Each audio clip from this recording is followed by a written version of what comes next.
A family-run hotel in downtown Mobile is said to have some guests who never leave. WKRG News 5's Cherish Lombard takes you inside and underneath the Malaga Inn. Some would say these are orbs, globes of light thought to be the manifestation of energy from the spirit world. This video was recorded underneath the Malaga Inn in downtown Mobile. Before you decide for yourself if these really are orbs, let's start upstairs with the history of the inn. It was built as twin townhomes in 1862. In the 1960s, the twins became one. They became the Malaga Inn.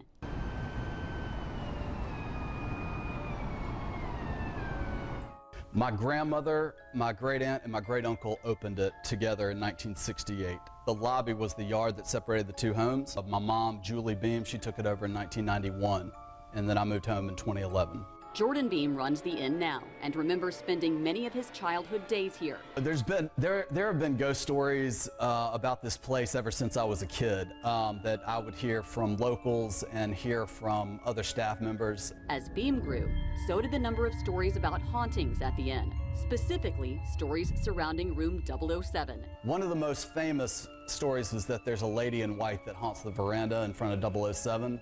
Some believe the lady in white is Beam's grandmother, Mamie Sinclair. The stories are all different depending on, who you ask, but one of the famous stories that I would hear was that it was Mamie, because she lived in 007. Mamie loved James Bond, loved 007. She was a big fan, and so that's the only odd-numbered room in the hotel. Under that room, a chandelier hangs in the hotel lobby. Beam says his grandmother was a businesswoman through and through, and some believe she still keeps a close eye on her affairs. When things aren't going well, the chandelier will start swinging. Guests have also reported things they can't explain in other rooms around the inn.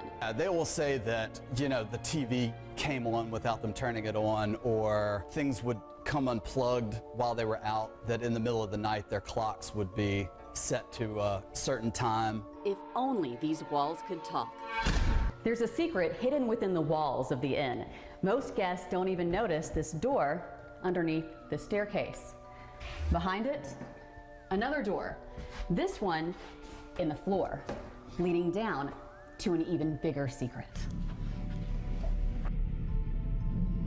One of our maintenance guys discovered the bunker in the 90s, and we started going down there and crawling around and checking out what was underneath the house. A bunker that is believed to be once connected to a tunnel system that runs underneath Mobile.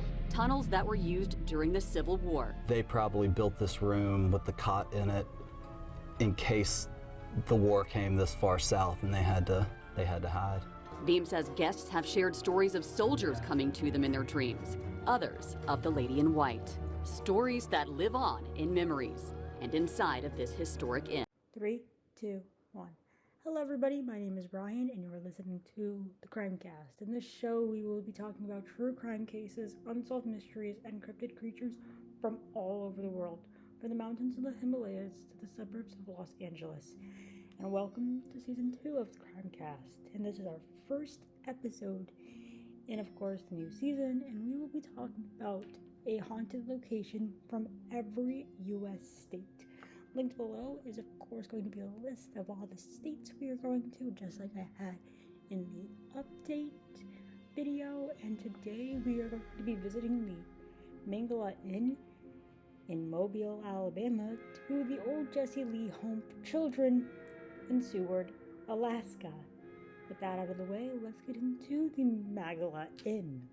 I do also want to note before this episode starts that the episodes will be varied in time because there's going to be either more history involved than ghost or more ghost than history, so just be aware of that stuff. If the episodes seem to be more history based than ghost based. Let's get into this episode now.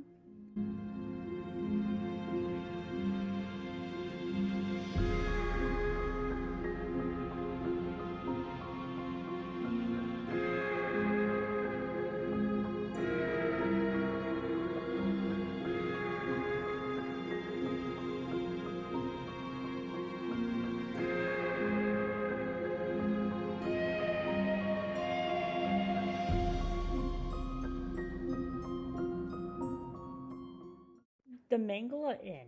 The Malaga Inn was built in 1862 in Mobile, Alabama, as two separate townhouses for the Goldsmith and Froliston families. Sorry if I mispronounced those names. The house would remain in the family until the 20th century. In the 1960s, the current owners of the property purchased it.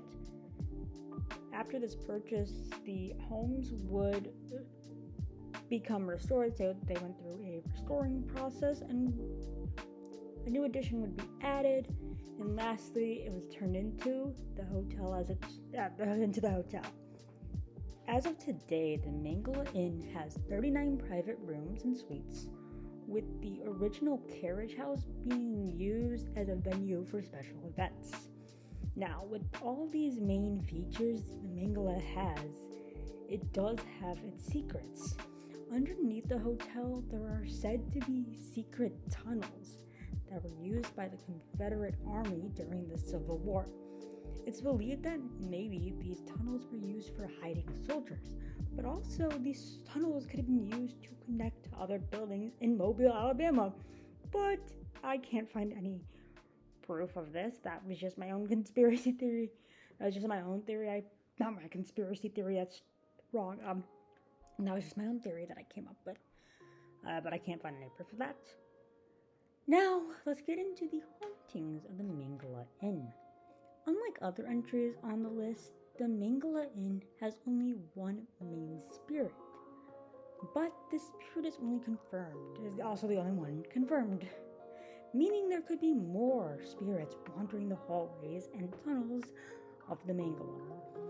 On the balcony of room 7, people and guests have reported seeing a woman pacing, and many people see her as a full body apparition sometimes, or even just a white silhouette, so this could vary between people. Anyways, other than just this one spirit, guests have reported having their furniture moved, lamps being unplugged, kind of just a basic ghost anomalies happening here. But of course, there could be more, there could be less, we're not sure. But with the history like this, there very well could be ghosts haunting this place. Now let's head up north to Alaska and visit the old Jesse Lee Home for Children.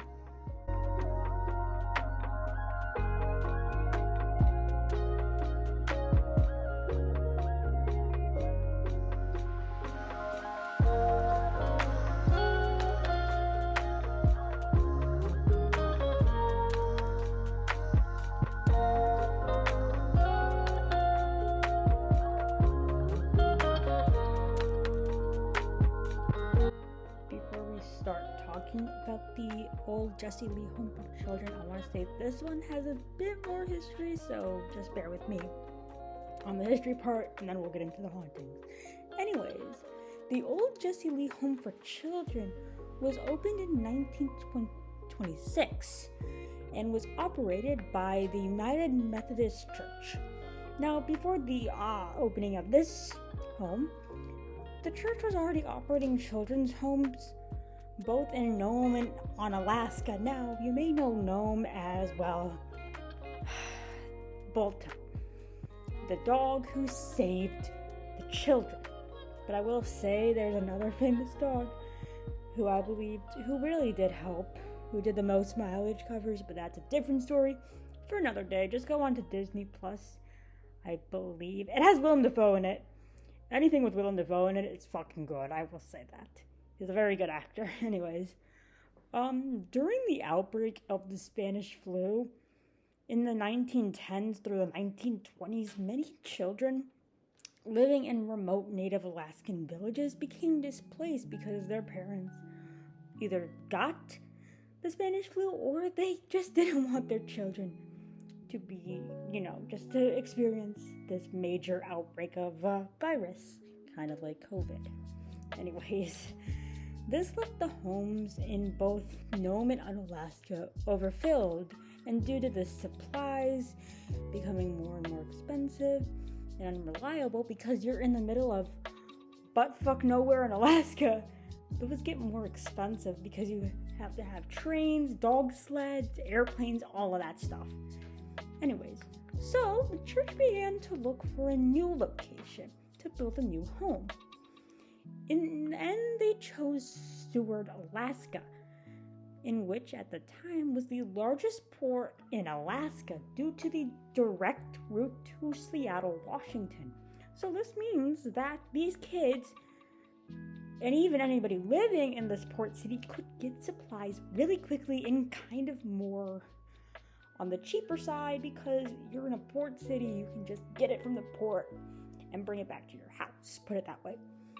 The site where the home sat on had a total of 3 buildings, with the original construction including 2 dormitories known as the Jewel Hall and Goody Hall, with the construction of the Bolto building being added in between the 2 dormitories.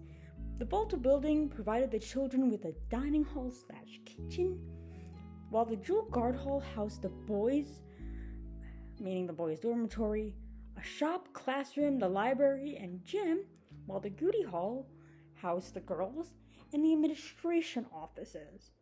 Other buildings on the property included a barn, schoolhouse, residence, superintendent's house, garage, and a cold storage. I don't know what the fuck cold storage is. I think it's like an ice house. But as you can see, it was basically a compound where these children lived on. During World War II, residents were moved and the property served as the Fort Raymond Army Base. And after the war, the children would move back, so you are now seeing this as a Army base and Native American children's home. You can kind of sense where this is going, and I do believe that any Army base is haunted. It has to be. There had to be soldiers dying there. That's just my opinion only. But would attend the local elementary and high school, so they stopped providing their own classrooms and just said, hey, you guys just go to the local elementary school, local high school. This is just, a residence now. The Jesse Lee Home for Children would officially close in 1964 due to an earthquake. This earthquake caused Goody Hall to be demolished due to its damages. The property then would be sold to the city in 1966 and later be listed as a National Registry of Historical Places in 1995. Now, even though this was technically now a historical place, as of November 4th, 2020, demolition has begun on the home. So as of now, I think it's totally destroyed. That's kind of sad that, even though this place is considered an historical place, it has been demolished. Now, let's get into the hauntings. People who had explored the abandoned property before it was demolished, even times just driving down the road, would report hearing children giggling, jump ropes, and even the tapping of feet in the distance. People have also reported seeing objects move on their own, silhouettes, and the feeling of melancholy. Now, of course, seeing that this did house Native American children, there could have been much worse than we imagined, because if you look into the Canadian schoolhouses, I don't know about American schoolhouses, but you can just seeing those Canadian schoolhouses and what they're finding, this could have been much worse for the children than we know of. And that's kind of sad in my opinion. Very, very sad. Anyways, I'm not gonna get emotional talking about this, but I am. Wow.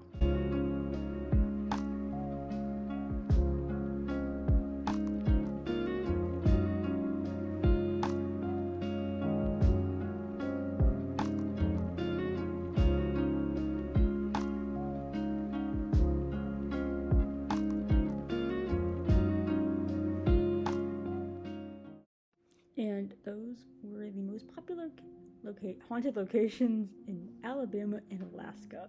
from the Malaga Inn in the heart of Mobile, Alabama, to the now demolished Old Jesse Lee Home for Children in Seward, Alaska. In our next episode, we will be visiting the Pioneer Living, the History Museum in northern Phoenix, Arizona, and the Crescent Hotel and Spa in Eureka Springs, Arkansas. I was going to say Kansas, damn it. Wrong letter. Anyways, I will see you guys then. Bye! Oh my god, I sounded like sleepy. Bye! I'm gonna cry! Bye.